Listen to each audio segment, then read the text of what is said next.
Hello hi everyone అండి. మారుతి సాహితీ channel ప్రేక్షకులకు స్వాగతం సుస్వాగతం అండి. అంతా బాగున్నారండి? మేమంతా బాగున్నామండి. నిన్నటి ఎపిసోడ్లో సిగ్లీపేలో నావెల్లో నిన్నటి ఎపిసోడ్లో ఏం జరిగిందండి? సీత నవీన్ని మెచ్చుకోవడం, బుచ్చిబాబు ఉడుక్కోవడం జరిగింది కదండి. ఈరోజు ఎపిసోడ్లో ఏం జరుగుతుందో విందాం. హాల్లో మినిస్టర్ మిన్నారావు కాలు కాలిన పిల్లిలా, పోనీ పిల్లి కాకపోతే మనిషిలా అని అందాం. మినిస్టర్ మిన్నారావు కాలు కాలిన మనిషిలా తిరుగుతున్నాడు. అక్కడే సోఫాలో కూర్చొని అతని భార్య వెంకటలక్ష్మి అతని చేష్టలన్నీ గమనిస్తోంది. మినిస్టర్ మిన్నారావు ఠక్కున నిలబడిపోయి తల పైకెత్తి సీలింగ్ వంక చూశాడు. హా సింహాద్రి అప్పన్నా, నీకేటి అన్యాయం చేశాను తండ్రి అన్నాడు బాధగా.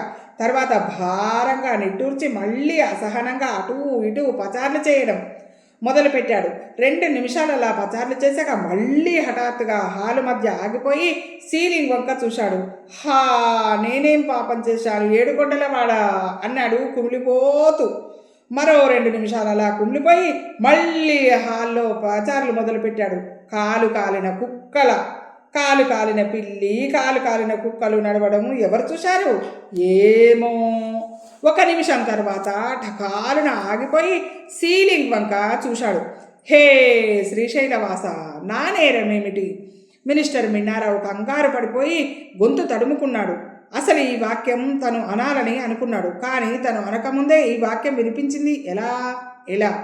కంగారు పడమాకు, ఇహ ఎట్టాగు ఆ మాట నువ్వంటావని నేనే అనేషా అంది వెంకటలక్ష్మి. మిన్నారావు ఆమె వంక వెర్రిమొహం వేసుకొని చూశాడు. నేనా మాట అంటానని నీకెవరు చెప్పారు? ఓరు చెప్పాలా?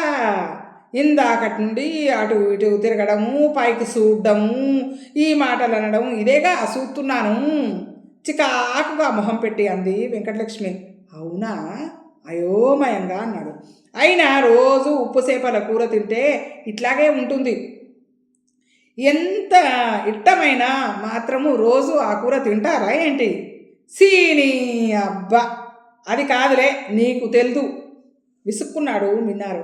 మరి ఎందుకట్ట గింజుకుపోతున్నావు అంది వెంకటలక్ష్మి. అబ్బా ఆ విషయం మొదలై విసుగ్గా అని మళ్ళీ పచార్లు మొదలుపెట్టాడు. మిన్నారావుకి పరిస్థితి మొత్తం చాలా గందరగోళంగా ఉంది. అతనికి జీవితం రోజు రోజుకి దుర్భరంగా మారిపోతున్నట్టు అనిపిస్తుంది. రోజు ఎవడో ఒకడు ట్రాన్స్ఫర్ గురించో ప్రమోషన్ గురించో వస్తున్నారు. ఠక్ కుదరదు వీల్లేదని అంటే ఠట్ కుదరదు వీల్లేదు అనగానే ఆ పాత న్యూస్ పేపర్ తీసి చూపిస్తున్నారు. అసలు ఇది ఇంతమందికి ఎలా ప్రచారం జరిగి ఉంటుంది? ఇంతమందికి తెలిసిన విషయం పోలీసులకు తెలియదంటే ఆశ్చర్యమే. వీళ్ళకి తెలిస్తే నేరం రుజువైతే కటకటాల వెనక్కి మాత్రం తప్పకుండా వెళ్లాల్సిందే. అసలు ఈ బాధలన్నింటికీ కారణం ఆ బుచ్చిబాబుగాడే. ట్రింగ్ ట్రింగ్ ట్రింగ్ ఫోన్ మూతతో ఈ లోకంలోకి వచ్చాడు మినిస్టర్ మిన్నారావు. రిసీవర్ ఎత్తి హలో అన్నాడు. హలో, మినిస్టర్ మిన్నారావు గారు ఉన్నారా అడిగింది అవతలి కంఠం. నేనే మాట్లాడుతున్నా. ఎవరు అన్నాడు మినిస్టర్ మిన్నారావు. మేము ఉప్పు చేపలు ఎండు రొయ్యల షాపు పెడుతున్నామండి. దాన్ని మీతో ఓపెనింగ్ చేయించాలని అనుకుంటున్నాం. మీకు ఇష్టమైతే ఇంటికొచ్చి వివరంగా మాట్లాడతాం చెప్పింది అవతలి గొంతు. ఓపెనింగ్స్కి మనం ఎప్పుడు రెడీనే, కానీ చిన్న కండిషన్. ఏంటది? ఓపెనింగ్ చేసినందుకు గుర్తుగా నాకు బంగారు రొయ్య ప్రెజెంటేషన్ ఇవ్వాలా? ఓ తప్పకుండా. మరో విషయం, ఆ ఓపెనింగ్స్ కార్యక్రమం జరిగే చోట జనాన్ని బాగా సోదా చెయ్యాలా? ఓ తప్పకుండా సార్. బాంబులు మారణాయుధాలు తెస్తారేమోననేగా మీ భయం? కాదు, అది కానే కాదు. పాత న్యూస్ పేపర్లు తెస్తారని నా భయం. సభకి వచ్చిన వాళ్ళ దగ్గర పాత న్యూస్ పేపర్లు ఉండకూడదు. ఎవరి దగ్గరైనా పాత న్యూస్ పేపర్ ఉంటే ఆడిని ఆ షాయలకి కూడా రానియకూడదు. అదేంటి సార్? అవతలి వ్యక్తి గొంతులో ఆశ్చర్యం. అదంతే. నా విషయంలో పాత న్యూస్ పేపర్లు బాంబుల కంటే ప్రమాదమే.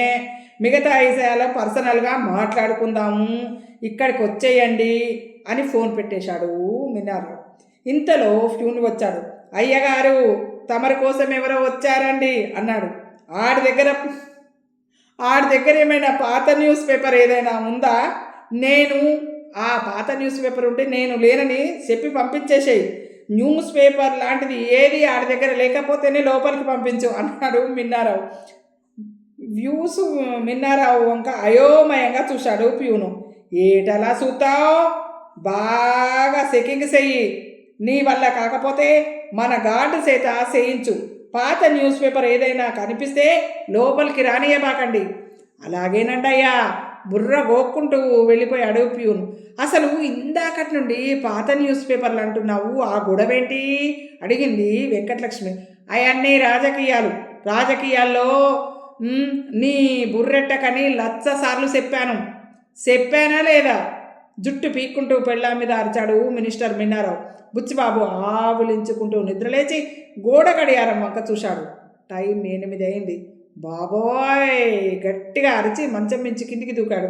8 గంటలకు నిద్రలేస్తే ఎప్పుడు మొహం కడుక్కోవాలి, ఎప్పుడు కాఫీ తాగాలి, ఎప్పుడు వంట చేయాలి, ఎప్పుడు స్నానం చేయాలి, ఎప్పుడు భోజనం చేయాలి, ఎప్పుడు తయారై ఆఫీస్కి వెళ్ళాలి.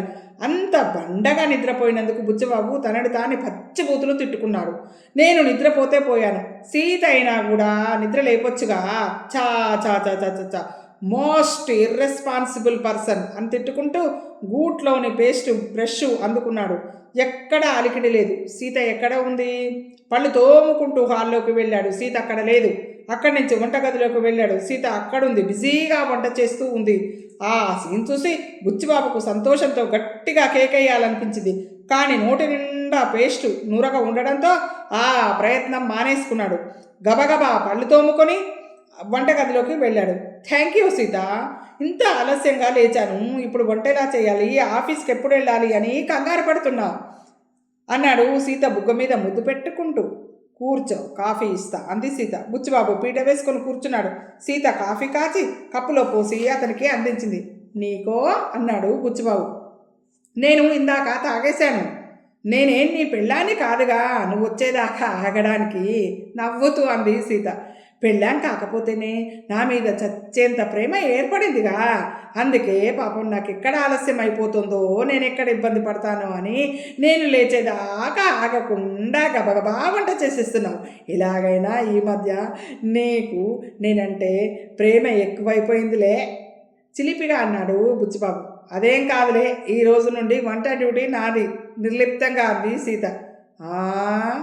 నోరు తెరిచాడు బుచ్చిబాబు. సరే సరే తెరిచింది చాలు. ఆ నోరు కాస్త మూసి త్వరగా కాఫీ తాగు, చల్లారిపోతుంది. బుచ్చిబాబు కాఫీ త్రాగి కప్పు నేల మీద పెట్టాడో లేదో డోర్ బెల్ మోగింది. ఎవరొచ్చారో చూడు అంది సీత. బుచ్చిబాబు హుషారుగా విజిలేసుకుంటూ లేచాడు. అతనికి ఈ మధ్య హుషారుగానే ఉంది. సీతకి సంబంధించిన ప్రాబ్లం సాల్వ్ అయిపోయినట్టుగానే ఉంది కదా. మరి ఇహ లైఫ్ మొత్తం సాఫీగా హాయిగా ప్రేమమయంగా సాగిపోవడమే. విజిలేసుకుంటూ వీధి తలుపు గడియ తీసిన బుచ్చిబాబు ఎదురుగా ఉన్న వాళ్ళని చూసి కెవ్వుమని అరిచాడు. ఎదురుగా సూట్ కేసుతో అతని తల్లిదండ్రులు పార్వతమ్మ, పర్వతాలరావు నిలబడి ఉన్నారు. పర్వతాలరావు, పార్వతమ్మ బిత్తరపోయి బుచ్చిబాబు వంక చూశారు. 2 క్షణాల తర్వాత పర్వతాలరావు తేరుకొని బుచ్చిబాబును ప్రశ్నించాడు. అదేంట్రా వేధవాయ్, మమ్మల్ని చూడగానే అంత ఘోరంగా అరిచావు? మమ్మల్ని చూస్తే ఏ దయ్యాన్నో భూతాన్నో చూసినట్లుగా ఉందా నీకు? వాటిని చూసినా అలా అరిచుండేవాడిని కాదు. ఈ టైము అలాంటిది నసిగాడు బుచ్చిబాబు.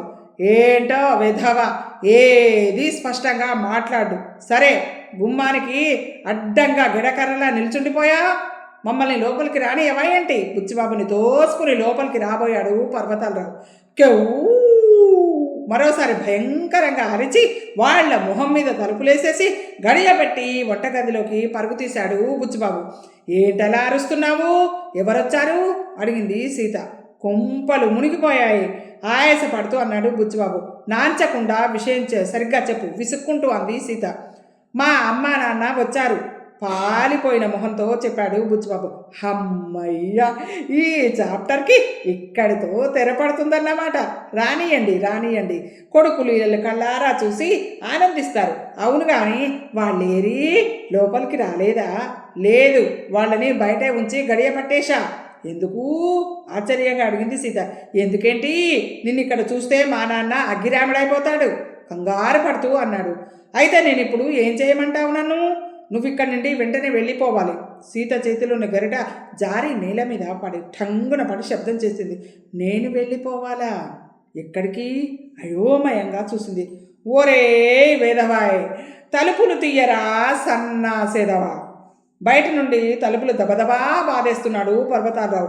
బాబోయ్, మా నాన్న తలుపులు విరగొట్టుకుని లోపలికి వచ్చేసేలా ఉన్నాడు రా నాయనా, గాబరాగా అన్నాడు బుచ్చిబాబు. ఉండు, నేను వెళ్ళి తలుపులు తీస్తాను. సీత వెళ్ళబోయింది. అమ్మో వద్దు సీత అన్నాడు. ఈ విప్లవ మార్గంలో వెళ్ళడానికి నీకు ధైర్యం లేనప్పుడు బుద్ధిగా పెళ్లి చేసుకో. ఉండు, మీ అమ్మా నాన్నలతో జరిగిందంతా చెప్పేస్తాను. సీత సీత సీత సీత ప్లీజ్ కాస్త ఓపిక పట్టు. హఠాత్తుగా నువ్వు ఈ విషయం చెప్తే మా నాన్న గుండె ఆగిపోతుంది సీత. అసలే ఆయన హార్ట్ పేషెంట్. కావాలంటే మొన్న నువ్వు నవీన్కి చెప్పావుగా, అలా ఇక్కడున్న అందరికీ మన విషయం గురించి చెప్పి మా అమ్మా నాన్నలకు మాత్రం ఈ విషయం మాత్రం చెప్పకు సీత, ప్లీజ్ సీత బతిమాలుతూ దీనంగా అన్నాడు బుచ్చిబాబు. ఓరే పింజారి వేధావా, తలుపులు తీస్తావా బద్దలు కొట్టమంటావా. తలుపులు చెక్కలు ఊడేలా బాధసాగాడు పర్వతాలరావు. అమ్మో ప్లీజ్ సీత, నువ్వు ఇక్కడి నుండి తక్షణం వెళ్ళిపో సీత. ఎక్కడికి? మా మోహన్ ఇంటికి వెళ్ళిపో సీత చెప్పాడు బుచ్చిబాబు. చీ, అతనా? మోహను చెడ్డాడేం కాదు. అయినా ఇక్కడ నాకు తెలిసిన వాళ్ళు ఎవ్వరూ లేరు. కానీ అతనితో ఏం చెప్పాలి ఆలోచిస్తూ అంది సీత. ఒరే దాగులు బాజీ వేదవా, తలుపు తీస్తావా తీయవా. పర్వతాలరావు దెబ్బకి తలుపులు చెక్కలు కదిలిపోయాయి ఆయన దెబ్బలు కొడుతూ ఉంటే. బాబోయ్, ఇలా తర్జనభర్జనలు చేసి లాభం లేదు. నువ్వు వెంటనే వెళ్ళిపోవు. ఆ మోహన్ గాడికి ఏదైనా నీకు తోచింది చెప్పు. సీత వీపు మీద చెయ్యితో తోశాడు బుచ్చిబాబు. బట్టలు తీసుకెళ్లాలా అంది సీత. నీ సూట్ కేసు తీసుకొని వెళ్ళు. ఇంతకీ ఎన్ని రోజులు వాళ్ళ ఇంట్లో ఉండాలి? అబ్బా, నేను తర్వాత వచ్చి మాట్లాడతా కదా, నువ్వు వెళ్ళు. కూర చారు అన్నీ అయిపోయాయి, నువ్వు అన్నం మాత్రం వండుకో. సరే సరే సరే సరే సరే నువ్వు పద నువ్వు పద నువ్వు పద. సీత సూట్ కేసు అందుకొని వెనక తలుపుకుండా బయటకు వెళ్ళిపోయింది. బుచ్చిబాబు పరిగెత్తుకుంటూ వెళ్ళి ముందు తలుపులు తెరిచాడు. ఎదురుగా పర్వతాలరావు కోపంగా, పార్వతమ్మ అయోమయంగా చూడసాగారు. అదేంట్రా, ఒంటరిగా ఉండి హోటల్ తిని నీ మతేమైనా చెలించిందా పాపం అంది పార్వతమ్మ. కాదు, దెయ్యం పట్టింది తింగరెదవకి ముక్కులు పొంగిస్తూ అన్నాడు పర్వతాలరావు. రండి రండి, లోపలికి రండి నాన్న. బాగున్నావా అమ్మా అంటూ వారి చేతుల్లోని సూట్ కేసులు అందుకుని లోపలికి దారితీశాడు బుచ్చిబాబు. ఆ ఇద్దరు అతని వెనకాలే లోపలికి వచ్చారు. ఏం బాగోడమోలే, నువ్వు వెళ్ళిన దగ్గర నుంచి నీ మీద బెంగ పెట్టుకున్నా, చూడు ఎలా చిక్కిపోయానో పాపం అంది పార్వతమ్మ. వచ్చిన వెంటనే మొహాన దబీరున తలుపులేసేసి పావుగంట బయట నిలబెట్టి ఇప్పుడు కుశల ప్రశ్నలు వేస్తున్నావా ఏ బ్రాసేదవా. అసలు తలుపులు ఎందుకేసావు? లోపల ఏం విధవ పని చేస్తున్నావు మండిపడ్డాడు పర్వతాలరావు. హవ్వ హవ్వ మూతి మీద కొట్టుకున్నాడు. నేనేం విధవ పనిచేస్తాను, సిల్లిగా ఇల్లంతా చాలా కంగాళీగా ఉంది. మీరు అలాగే చూస్తే బాధతో గిజగిజలాడిపోతారని తలుపులు వేసేసి ఇల్లు నీట్గా సర్ది తర్వాత తలుపు తీశాను. అంతే అంతే అంతే, ఏం లేదు. ఏడ్చినట్టే ఉంది నీ నిర్వాకం. మరి మమ్మల్ని చూసి అంత చేటున ఎందుకు అరిచావు అంటే అది ఆనందం పట్టలేకన్నమాట, అలా అర్చాను అంతే అంతే, మరేం లేదు. నిజమేనా అన్నట్టు చూశాడు పర్వతాలరావు బుచ్చిబాబు వంక. మీరు కూర్చోండి, నేను కాఫీ పట్టుకొస్తా అన్నాడు బుచ్చిబాబు వంటగదిలోకి వెళ్తూ. అయ్యో, నువ్వు కాఫీ కాయడం ఏంట్రా పాపం, నేను వస్తా పదా. బుచ్చిబాబు వెంట పడింది పార్వతమ్మ. వంటగదిలోని చారు కూరగిన్నెలు చూసి ఆశ్చర్యంతో ముక్కున వేలేసుకుంది పార్వతమ్మ. ఏంట్రా, నువ్వు స్వయంగా వంట పని చేసుకుంటున్నావా? అవునే అమ్మ, నేను చేసుకుంటున్నాను వంట పని సిల్లీగా అన్నాడు బుచ్చిబాబు. అయ్యో పాపం, అందుకేరా నాయనా చిక్కిపోయావు. నేను వండుకుంటున్నానంటే అందుకే చిక్కిపోయావంటావు. నేను వంట చేసుకోకుండా హోటల్లో తింటున్నా అంటే హోటల్లో తిని చిక్కిపోయావంటావు. ఎలాగైనా నువ్వు ఆ మాట అనడం ఖాయం. అదేరా తల్లి ప్రేమ అంటే, అదే నాయనా. బుచ్చిబాబు నెత్తిన చిన్నగా మొట్టింది పార్వతమ్మ. అమ్మో, ఆఫీస్కి టైం అయిపోయింది కంగారుగా అన్నాడు మోహన్. భోంచేశారు, డ్రెస్అప్ కూడా అయిపోయింది, ఇంకా షూస్ వేసుకొని బయలుదేరడమే. అయినా ఎందుకా కంగారు అడిగింది భార్య రామలక్ష్మి, మోహన్ భార్య రామలక్ష్మి. సరే సరే, ఆ షూసు ఇలాతే. రామలక్ష్మి సోఫాలో కూర్చున్న మోహన్ దగ్గరికి బూట్లు తన కాలితో తోసింది. మోహన్ బూట్లు తొడుక్కుని లేచి నిలబడ్డాడు. వస్తానే రాము అని వీధి గుమ్మం వైపు అడుగులు వేశాడు మోహన్. సరిగ్గా అప్పుడే డోర్ బెల్ మోగింది. సరిగ్గా ఆఫీస్కి వెళ్ళి సమయానికి ఎవరో ఒకరు వస్తారు. విసుక్కుంటూ తలుపు తీశాడు మోహన్. ఎదురుగా సీత. ఆమెను చూడగానే మోహన్కి ఆనందం, ఆశ్చర్యం కలిగింది. కానీ అంతలోనే సీత చేతిలోని సూట్ కేసు చూడగానే మోహన్కి చాలా అయోమయంగా అనిపించింది. మీ మీ మీరా? ఏంటది? గుటకలు మింగుతూ అన్నాడు మోహన్. మీ ఇంట్లో ఉందామని మెల్లగా అంది సీత. మోహన్ అర్థం కానట్టు చూశాడు. 2 క్షణాలు ఆగి ప్రశ్నించాడు. మీరు బుచ్చిబాబు గొడవ పడ్డారా?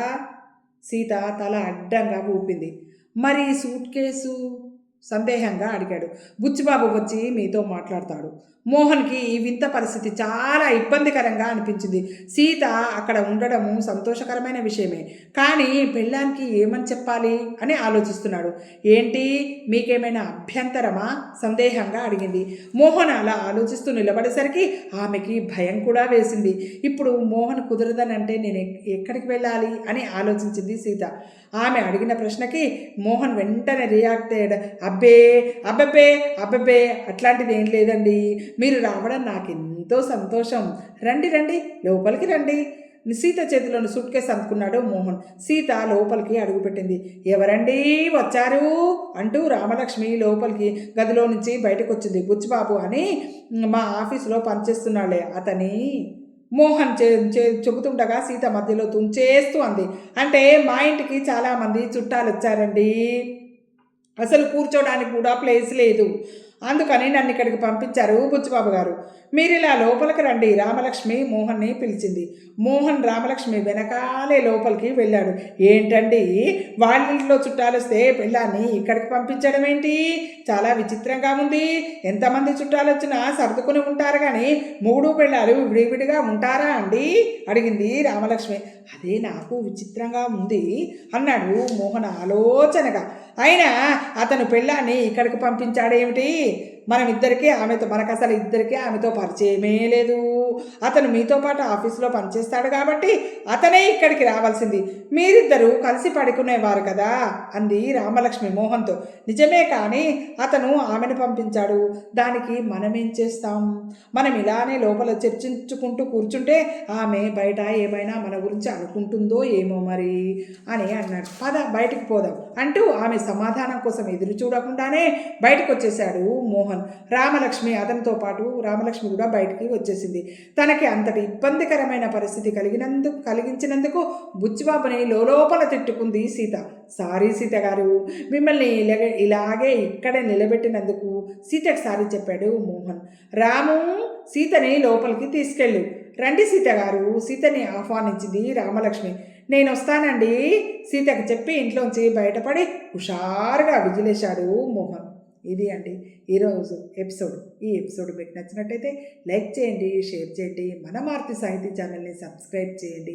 మీ అందరి ప్రేమ, ఆశీస్సులు, ఆదరాభిమానాలు మన మారుతి సాహితీ ఛానల్కి ఎల్లవేళలా ఉండాలని మనస్ఫూర్తిగా కోరుకుంటున్నానండి. మనందరం ఆనందంగా, ఆరోగ్యంగా, సుఖంగా, సంతోషంగా ఉండాలని ఎల్లవేళలా మనస్ఫూర్తిగా కోరుకునే మీ మారుతి సాహితీ ఛానల్ అండి. రేపటి ఎపిసోడ్లో మళ్ళీ కలుసుకుందామండి. ఉంటానండి.